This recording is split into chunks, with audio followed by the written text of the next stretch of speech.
En el solemne silencio del santuario del libro, en Jerusalén, el aire mismo parecía un custodio de los secretos milenarios. Familias y eruditos se movían con reverencia entre los vestigios de la historia, susurrando ante los rollos del Mar Muerto. En medio de la multitud, una madre, María, sostenía a su hijo de 4 años, Samuel, un niño cuya quietud contrastaba con la curiosidad de los demás. Un guía turístico, con voz practicada, explicaba una sección del gran rollo de Isaías, detallando una supuesta inconsistencia del escriba. Fue en ese preciso instante que el universo contuvo la respiración. El pequeño Samuel, que hasta entonces observaba el mundo con una inocencia insondable, levantó su pequeña mano, apuntó directamente al antiguo pergamino y, con una claridad que heló la sangre de los presentes, pronunció palabras que no le pertenecían. No fue el escriba quien se equivocó. Fue el maestro. Tenía miedo de lo que el niño aprendió en Egipto. La declaración, emitida en su lengua materna, resonó en el espacio sagrado con el peso de una revelación prohibida. El guía enmudeció, los turistas se giraron, y un silencio denso, cargado de incredulidad, se apoderó de la sala. Antes de que nadie pudiera reaccionar, los labios de Samuel se movieron de nuevo, y de ellos brotó un susurro, una frase gutural y melódica en un perfecto dialecto arameo galileo. Una lengua muerta para el mundo, pero viva en su memoria. María sintió un escalofrío recorrer su espina dorsal, un miedo primario que no lograba comprender. Aquel no era su hijo. Era un eco de la historia hablando a través de él. La escena podría haberse disuelto en la anécdota, un simple momento de extrañeza, de no ser por la presencia del doctor Eris Thorne, un profesor de lenguas semíticas que visitaba el museo. Reconociendo instantáneamente el dialecto imposible, su mente académica se encendió. Con manos temblorosas pero firmes, levantó su teléfono móvil y grabó los segundos que siguieron, capturando el rostro sereno del niño y la confusión de los adultos. No sabía qué estaba presenciando, pero comprendía su importancia. Subió el vídeo a un foro académico esa misma noche, buscando respuestas. En menos de 48 horas, el clip trascendió los círculos eruditos y explotó en la conciencia global.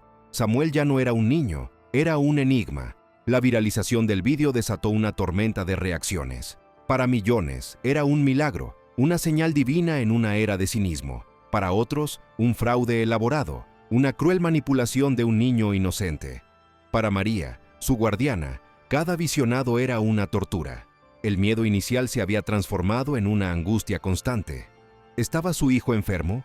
O, como susurraban algunos en su comunidad, estaba poseído por una fuerza que no comprendía.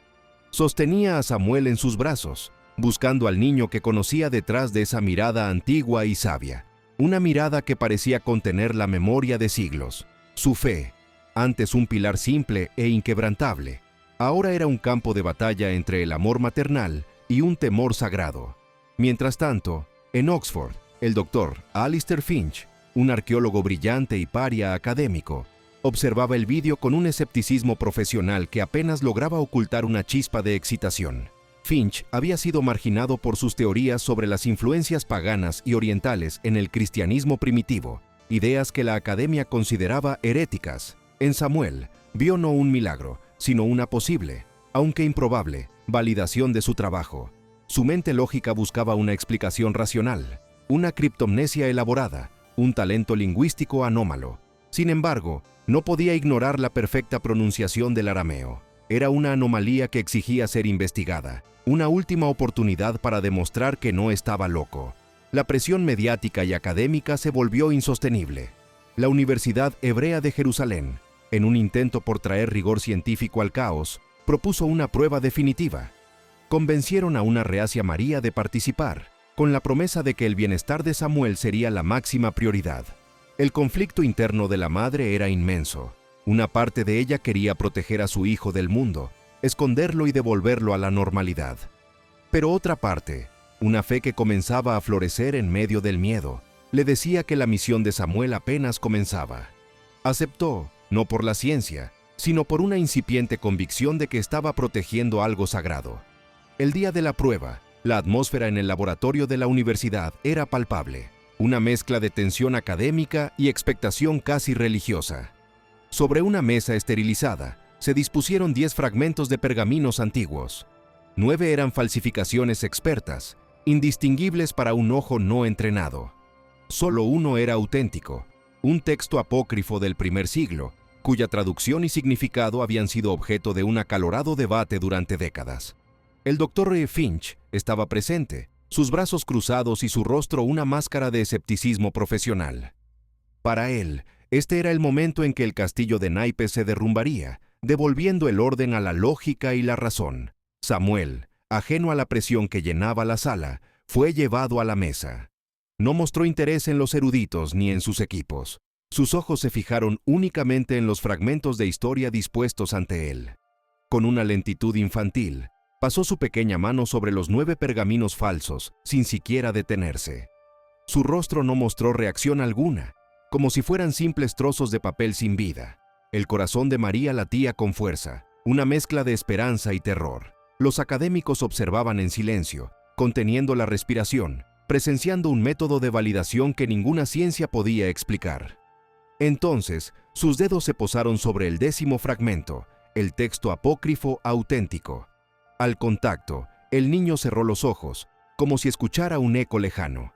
Los científicos se inclinaron hacia adelante, sus instrumentos listos para registrar cualquier cambio. El doctor Finch sintió cómo su pulso se aceleraba. La armadura de su escepticismo comenzaba a agrietarse. Samuel no leyó el texto, lo experimentó. Con una voz suave y clara, comenzó a describir su contenido. No tradujo las palabras, sino que narró la historia que contenían. Una historia que nadie en esa sala había logrado descifrar por completo. El geómetra silencioso traza un círculo en la arena. Comenzó Samuel, su voz llenando el silencio atónito de la sala. No enseña con la palabra, sino con la forma. Muestra que cada punto del borde está a la misma distancia del centro. Así es el reino, les dice. Todos están a la misma distancia del amor de Dios. En menos de un minuto, el niño no solo tradujo el texto, sino que resolvió el debate académico de décadas al revelar la parábola central del manuscrito, la parábola del geómetra silencioso. Era una enseñanza que resonaba con una sabiduría profunda y universal, y su revelación era irrefutable. El doctor Alistair Finch sintió como si el suelo se abriera bajo sus pies. El escepticismo que había sido el fundamento de su carrera se evaporó, reemplazado por una certeza abrumadora y aterradora. Cada palabra del niño, cada detalle de la parábola, encajaba perfectamente con las teorías que él mismo había defendido en secreto. No era una farsa, no era una anomalía, era real. El niño era una llave, una puerta viviente a un pasado que había sido deliberadamente enterrado. En ese instante, la búsqueda de Finch dejó de ser profesional, se convirtió en una misión personal, una cruzada por la verdad. La validación fue absoluta e innegable. La noticia del experimento se extendió como un reguero de pólvora, silenciando a los escépticos más duros y encendiendo la imaginación del mundo. Samuel ya no era una curiosidad viral, era un oráculo autentificado, un fenómeno que desafiaba las leyes de la ciencia y la historia. Para María, la prueba transformó su miedo en una fe inquebrantable. Ya no temía por su hijo, ahora temía por un mundo que no estuviera preparado para escuchar lo que él tenía que decir. Sabía, con una certeza que nacía en lo más profundo de su alma, que aquello era solo el comienzo. El primer sello acababa de romperse. Tras la irrefutable validación, el mundo ya no miraba a Samuel con duda, sino con una mezcla de pavor y asombro. El pequeño equipo, ahora formado por una María convertida en loba guardiana y un doctor Finch cuya vida había encontrado un nuevo y trascendental propósito, se reunió en un lugar seguro, lejos del acoso de los medios. No necesitaban presionar a Samuel. Sabían que la información llegaría cuando estuviera lista. En un momento de calma, mientras dibujaba círculos en una hoja de papel, el niño levantó la vista hacia Finch y habló con la misma claridad desconcertante. Describió un lugar que nunca había visto, una sinagoga en ruinas cerca de Cafarnaúm, oculta bajo la maleza y el olvido del tiempo, un lugar que los arqueólogos habían catalogado como de menor importancia. Samuel no ofreció un mapa, sino una memoria sensorial.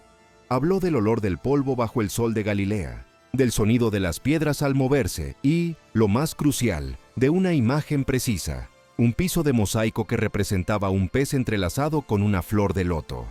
Este detalle fue el que sacudió a Finch hasta la médula.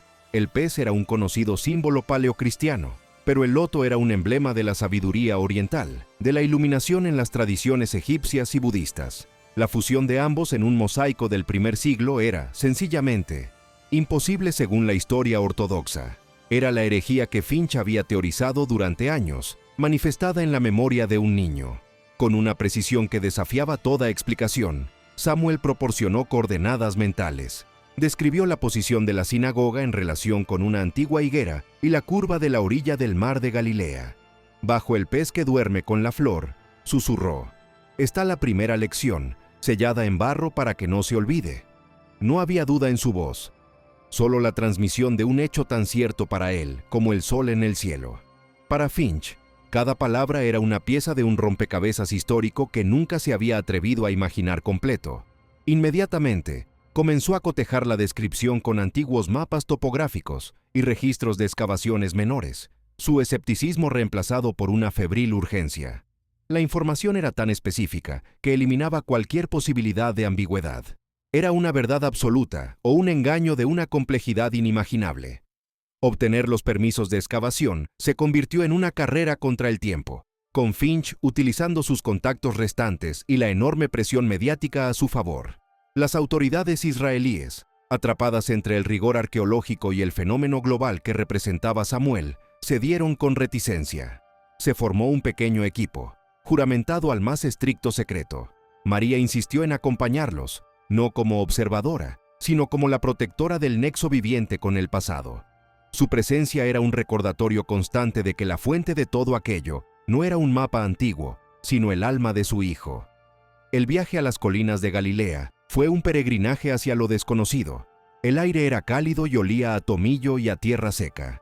Encontraron la higuera centenaria y, desde allí, siguiendo la descripción de Samuel, llegaron a un montón de ruinas apenas visibles, ignoradas por expediciones más grandes en busca de tesoros más evidentes. La decepción inicial fue una nube pesada. El lugar parecía estéril, una simple cáscara de historia sin nada que ofrecer. Por un momento, una duda helada rozó el corazón de Finch. ¿Habían viajado hasta allí en busca de la fantasía de un niño? Pero entonces, la mirada serena y confiada de María le devolvió la fuerza. La fe de ella era ahora su ancla. Comenzaron la excavación en el punto exacto que Samuel había indicado. Las primeras horas fueron un ejercicio de paciencia frustrante. Solo encontraron tierra compactada y fragmentos de cerámica común, el tipo de hallazgos que llenan cajas en los almacenes de los museos. La tensión crecía con cada palada de tierra. El equipo local comenzaba a intercambiar miradas escépticas, pero Finch, impulsado por una convicción que ya no era meramente académica, insistió. «Sigan cavando», ordenaba con la voz ronca, sus ojos fijos en el suelo como si pudiera ver a través de los velos del tiempo. Estaba apostando toda su carrera, toda su vida, en la memoria de un niño de 4 años. Y entonces, sucedió. La punta de una paleta raspó algo duro y plano. No era una roca. Con una delicadeza infinita, los arqueólogos comenzaron a limpiar la tierra con sus pinceles. Un pequeño trozo de color emergió, un azul lapislázuli que había sobrevivido a 2 milenios de oscuridad. El corazón de todos los presentes se detuvo. Conforme el polvo era retirado, la imagen se revelaba lentamente. Primero la cola de un pez, luego la curva de un pétalo. Era real. Un mosaico de una belleza exquisita, perfectamente conservado, mostraba a un pez y una flor de loto entrelazados en una danza eterna. La herejía era visible, tangible. El equipo guardó un silencio reverencial, testigos de algo que cambiaría la historia para siempre. El doctor Finch cayó de rodillas, no por agotamiento, sino por el peso abrumador de la vindicación. Las lágrimas surcaban su rostro cubierto de polvo mientras tocaba con la punta de sus dedos el contorno del loto. Años de burlas, de aislamiento profesional, se desvanecieron en ese instante de verdad pura. Había encontrado la X en un mapa que nadie creía que existiera. María, a su lado, simplemente asintió, una sonrisa serena en sus labios. Ella nunca había dudado. Para ella, no era una prueba de una teoría, sino la confirmación de la sagrada misión de su hijo. Aquel mosaico era más que arte, era una promesa cumplida, con un cuidado extremo, digno de una reliquia sagrada. El equipo levantó la sección del mosaico. Debajo, la tierra estaba más suelta, alterada, y allí, Exactamente como Samuel había descrito, descansaba un jarro de barro, su boca sellada con betún endurecido por el tiempo. No había marcas, ni inscripciones, solo la humilde arcilla protegiendo su contenido del paso de los siglos. El silencio en el yacimiento era tan profundo que se podía oír el latido de los corazones. Habían encontrado el cofre del tesoro. Ahora, el verdadero misterio era lo que contenía. Aquel simple jarro era una bomba de tiempo histórica, a punto de estallar en el siglo XXI. El transporte del artefacto al laboratorio de la Universidad Hebrea se realizó bajo un secretismo de nivel militar. El mundo sabía que habían encontrado algo, pero nadie conocía la naturaleza exacta del hallazgo. En el ambiente estéril del laboratorio, el jarro parecía un visitante de otro mundo. Cada paso del proceso era documentado, cada decisión debatida. Abrir un sello de 2000 años era un acto de profanación y revelación a partes iguales. El equipo, liderado por un Finch revitalizado, trabajó con una concentración absoluta, conscientes de que los ojos del mundo estaban sobre ellos, esperando. El sello se rompió con un susurro, el sonido del aire del siglo I mezclándose con el del presente. Dentro del jarro, protegido por una capa de lino seco, yacía un pergamino de papiro, enrollado y sorprendentemente intacto. El momento en que Finch lo extrajo con unas pinzas especiales fue de una tensión casi insoportable. Era frágil, delicado, pero visiblemente cubierto de una escritura clara y precisa. Mientras el pergamino era trasladado a una cámara de humedad controlada para su estabilización, una pequeña muestra del jarro fue enviada para la datación por radiocarbono. La ciencia debía dar su veredicto final. Los días de espera fueron una agonía. Finch y su equipo apenas dormían, estudiando imágenes de alta resolución del texto, intentando descifrar su contenido antes de que pudiera ser desenrollado por completo. Finalmente, llegó el resultado del laboratorio. La fecha era inequívoca. El carbono 14 situaba la cerámica y los restos de lino entre los años 20 y 30 después de Cristo. Era auténtico. No había la menor sombra de duda. Tenían en sus manos un documento escrito durante la vida de Jesús, un texto que había permanecido oculto mientras se construían y caían imperios. La validación científica fue la llave que abrió la puerta a la siguiente fase del misterio. Con la confirmación de la antigüedad del manuscrito, el equipo procedió a desenrollarlo con una tecnología láser de última generación que leía el texto sin necesidad de tocar físicamente el frágil papiro. Las palabras, escritas en un griego koiné con modismos arameos, comenzaron a aparecer en la pantalla de un ordenador. El doctor Finch, con los ojos inyectados en sangre por la falta de sueño y la emoción, comenzó a traducir. Y lo que leyó hizo que el vello de su nuca se erizara. No era un evangelio, ni una crónica. Era una lección filosófica, un diálogo sobre la naturaleza de la realidad. El texto describía una fusión de conceptos que sacudía los cimientos de la teología tradicional. Fusionaba la idea judía de Ein Sof, el infinito incognoscible y sin forma de Dios, con principios de la filosofía estoica sobre el logos y la interconexión del universo. Hablaba de la divinidad no como una figura externa, sino como una conciencia presente en cada partícula de la creación, accesible a través de la introspección y la armonía con la naturaleza. Era una enseñanza de unidad radical, una espiritualidad que no requería intermediarios ni templos, solo el conocimiento de uno mismo. Era una bomba intelectual. Pero la revelación más impactante no estaba en las palabras, sino en un diagrama que las acompañaba. Ocupando la mitad inferior del pergamino, había un mapa estelar meticulosamente dibujado. No representaba el cielo nocturno como se vería desde Judea, sino que mostraba configuraciones celestiales específicas, tal como se observarían desde diferentes puntos del planeta. Finch, que también era un aficionado a la arqueoastronomía, reconoció el patrón casi de inmediato. No era un mapa del cielo, era un mapa de la Tierra, usando las estrellas como guía. Era un código celestial. El papiro no era el final del camino, era el principio de una búsqueda mucho más grande. El mapa estelar, cuando se alineaba con la posición de las constelaciones durante el equinoccio de primavera del año 25 d. C, señalaba inequívocamente 3 lugares en el globo. El primero era una ubicación específica en la antigua ciudad de Alejandría, en Egipto, conocida por su gran biblioteca y sus escuelas de misterios. El segundo apuntaba a una remota región en las montañas del Tíbet, un lugar que milenios después sería cuna de una profunda tradición monástica. El tercero era aún más sorprendente: un círculo de piedras sagradas de los druidas en la antigua Britania. El misterio local de un niño con memorias inexplicables acababa de explotar en una conspiración global de conocimiento oculto. La primera lección no era una lección en sí misma, sino la clave para encontrar las demás. Sugería que la sabiduría que Jesús había recopilado no provenía de una única fuente, sino que era una síntesis de las tradiciones espirituales y filosóficas más profundas del mundo antiguo. Alguien, hace 2 milenios, había creado una red de conocimiento, un camino de migas de pan para que las generaciones futuras lo encontraran. Y el pequeño Samuel les había entregado el primer hilo. El doctor Finch miró el mapa en la pantalla, luego al pequeño equipo reunido en el laboratorio. Sus rostros reflejaban una mezcla de euforia y un terror profundo. La verdad que buscaban era mucho más grande y peligrosa de lo que jamás habían imaginado. Ya no se trataba de corregir un pie de página en la historia del cristianismo. Se trataba de reescribir la historia espiritual de la humanidad. Se enfrentaban a un legado deliberadamente enterrado.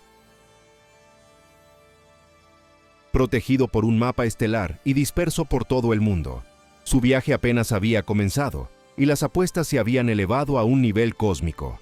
El pergamino de Cafarnaúm había respondido a una pregunta, solo para plantear una docena más, cada una más vertiginosa que la anterior. ¿Quién había creado esta red de conocimiento? ¿Por qué la ocultaron con tanto cuidado?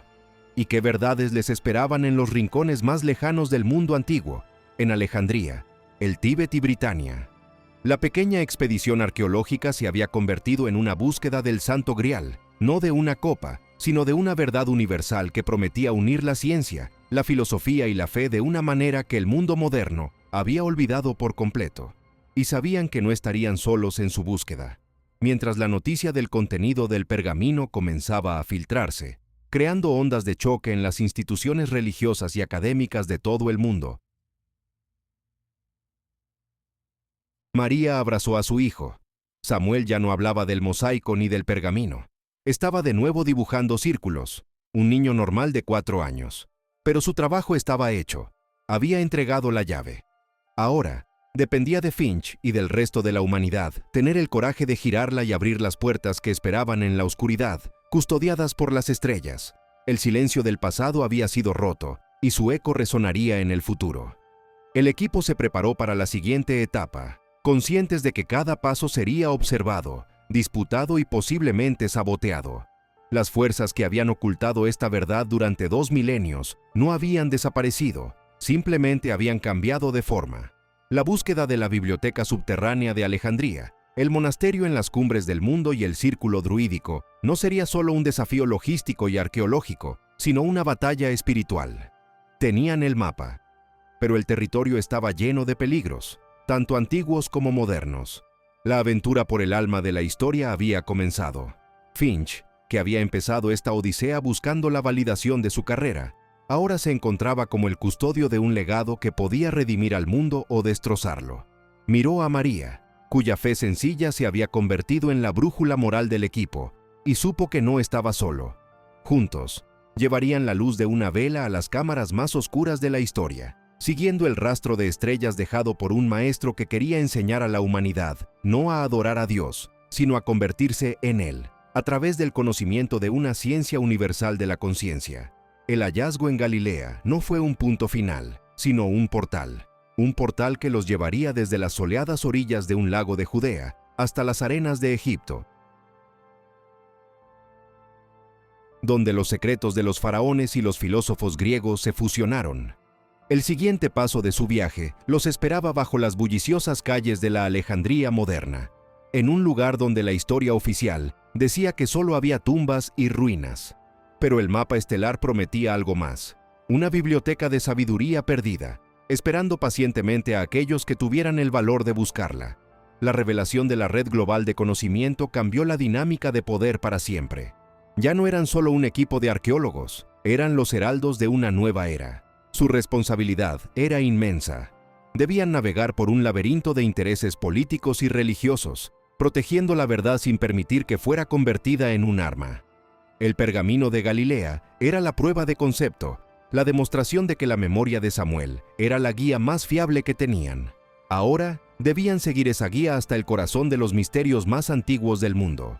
Con el mundo conteniendo la respiración, el Dr. Finch anunció públicamente la naturaleza del hallazgo y la existencia del mapa estelar. Fue un acto de audacia calculado, una forma de protegerse poniendo la verdad a la vista de todos. Sabía que al hacerlo, invitaba tanto a aliados como a enemigos a unirse a la gran búsqueda. La carrera había comenzado. La fase de descubrimiento silencioso había terminado, y la era de la revelación pública, con todos sus peligros y promesas, estaba a punto de desatarse sobre un mundo que no estaba, en absoluto, preparado para ello. La búsqueda final ya no era una expedición secreta, sino un evento global. Con el mapa estelar descifrado y publicado, el mundo entero seguía cada paso del Dr. Finch y su equipo. Mientras otros grupos confirmaban la existencia de conocimientos interconectados en el Tíbet y Britania, todas las miradas se centraron en el premio mayor, Alejandría, la ciudad de Ptolomeo. El faro del saber antiguo. El viaje a Egipto fue una procesión bajo el microscopio del planeta. La humanidad, dividida entre la esperanza de una revelación que la uniera y el miedo a una verdad que la destrozara, contenía la respiración. La presión sobre Finch y María era inimaginable, pero avanzaban con la certeza de estar en el umbral de la respuesta definitiva. Alejandría los recibió con su caótica mezcla de modernidad y fantasmas históricos. El estruendo del tráfico y la vida cotidiana fluía sobre capas de historia enterrada. Ignorando los lugares turísticos obvios, el mapa estelar los condujo a las catacumbas de Kom el Shokafa, un complejo funerario romano considerado por la historia oficial como un callejón sin salida para los grandes secretos. Para los académicos, era una locura. Para Finch, era la confirmación de que la verdad a menudo se esconde a plena vista. Guiado por las estrellas y por un último y débil eco de la memoria de Samuel, que le llegó en un sueño, se detuvo frente a un pilar anónimo, una columna estructural aparentemente insignificante en un mar de tumbas. Conseguir el permiso para investigar el pilar fue una batalla diplomática. El gobierno egipcio, los líderes religiosos y los consorcios académicos observaban cada movimiento, algunos ofreciendo ayuda, otros preparando el terreno para desacreditar cualquier hallazgo. El equipo trabajó bajo una carpa, con cámaras transmitiendo cada uno de sus movimientos al mundo. La tensión era un veneno lento. Finch, sin embargo, parecía moverse en un plano de calma sobrenatural, su enfoque absoluto. María era el centro silencioso del huracán. Su fe una fuerza invisible que mantenía a raya la histeria, recordando a todos que no buscaban un tesoro, sino una verdad. Su calma era el ancla en la tormenta.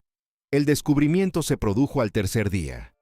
Mientras examinaba la base del pilar, la joven egiptóloga del equipo notó una serie de jeroglíficos casi imperceptibles, no de estilo egipcio, sino una extraña fusión de símbolos griegos, coptos y sánscritos. No eran una inscripción, sino las instrucciones de un mecanismo. Siguiendo la secuencia, aplicaron presión en puntos específicos, con un profundo gemido de piedra contra piedra. Una sección del suelo junto al pilar se hundió, revelando una escalera que descendía a una oscuridad absoluta.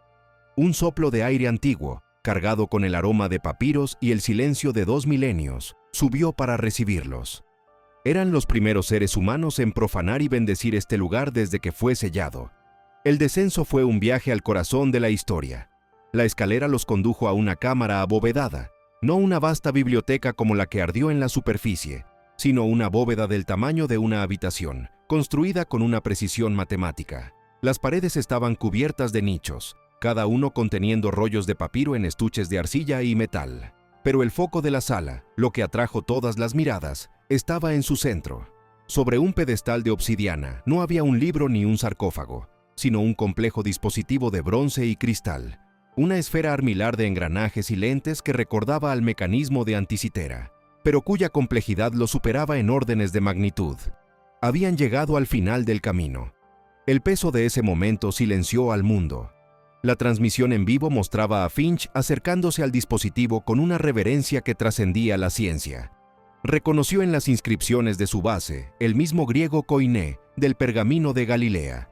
pero también fórmulas matemáticas y diagramas astronómicos.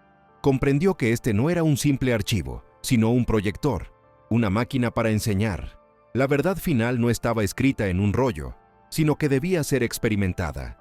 María se acercó y puso una mano en su hombro, un gesto que completaba su propia transformación, de una madre aterrorizada a la sacerdotisa silenciosa que custodiaba el umbral de la revelación. Juntos, representaban la unión de la fe y la razón en el altar de la historia. Con un temblor casi imperceptible en la mano, Finch tocó una lente de cristal en la superficie del dispositivo. La máquina cobró vida sin sonido, sus engranajes internos moviéndose con una fluidez imposible. Una luz suave, de un blanco puro, brotó de su núcleo, no para iluminar la habitación, sino para pintar en el aire. En el espacio entre el dispositivo y los rostros atónitos del equipo, la luz se cohesionó, formando una imagen tridimensional, un holograma perfecto y estable. El mundo entero fue testigo de un milagro que borraba las fronteras entre la tecnología, la ciencia y la magia. La sabiduría antigua no estaba muerta, estaba esperando ser encendida.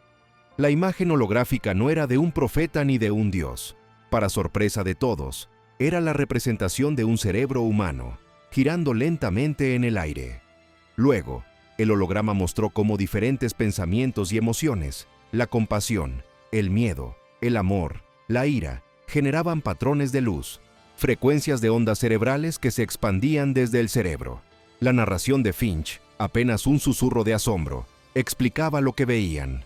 El dispositivo mostraba cómo estas ondas, cuando se volvían coherentes a través de la meditación y la intención enfocada, creaban un campo de energía capaz de interactuar con una simulación de partículas de materia, ordenándolas y dándoles forma. La fe que mueve montañas no era una metáfora, era una ciencia de la conciencia, una física del alma. El impacto de la transmisión fue instantáneo y cataclísmico.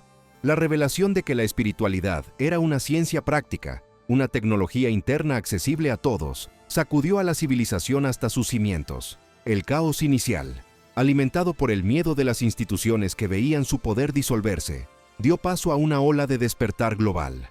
Por primera vez, los científicos en sus laboratorios y los monjes en sus monasterios tenían un lenguaje común. Empezaron a surgir estudios por todo el mundo, validando los principios del dispositivo de Alejandría. La humanidad había recibido el manual de instrucciones de su propio potencial divino y comenzó a leerlo con avidez. No fue el fin de la fe, sino su más profunda y verdadera evolución. Las religiones que se basaban en el control y el dogma se volvieron obsoletas, no por la fuerza, sino porque sus seguidores habían encontrado una conexión más directa. Un movimiento global interreligioso surgió espontáneamente, centrado en la práctica, la experiencia y el dominio de la conciencia. La gente no dejó de buscar a Dios, simplemente dejó de buscarlo fuera de sí misma. El gran cisma entre ciencia y espiritualidad, que había definido al mundo moderno, comenzó a cerrarse. La humanidad había dado el siguiente paso en su evolución, no tecnológica, sino conscientemente, y en un tranquilo suburbio, lejos del estruendo de la revolución que había desatado, Samuel celebraba su 5º cumpleaños. Mientras soplaba las velas de su pastel, rodeado por el amor de su familia, la última memoria antigua se desvaneció de su mente como el humo de las velas. La mirada profunda y sabia que había cautivado y desconcertado al mundo fue reemplazada por el brillo despreocupado de la infancia. Su mente estaba limpia, era suya de nuevo. La puerta que había abierto al pasado se había cerrado suavemente detrás de él. Su misión, la más grande de la historia, había terminado. Era libre. El legado de Samuel no fue una nueva religión ni un nuevo profeta, sino un espejo. Le mostró a la humanidad su verdadero rostro, su potencial ilimitado. La historia concluye no con todas las respuestas, sino con la pregunta más importante: ¿qué haremos ahora que sabemos quiénes somos? Mientras el mundo aprendía a mover sus propias montañas, un niño normal, que una vez fue el recipiente de la historia, reía en un columpio, empujado por su madre. Había sido el mensajero silencioso de una nueva era, el catalizador de un despertar global, demostrando que a veces, la verdad más profunda del universo elige la voz más pequeña para recordarle a la humanidad el camino a casa.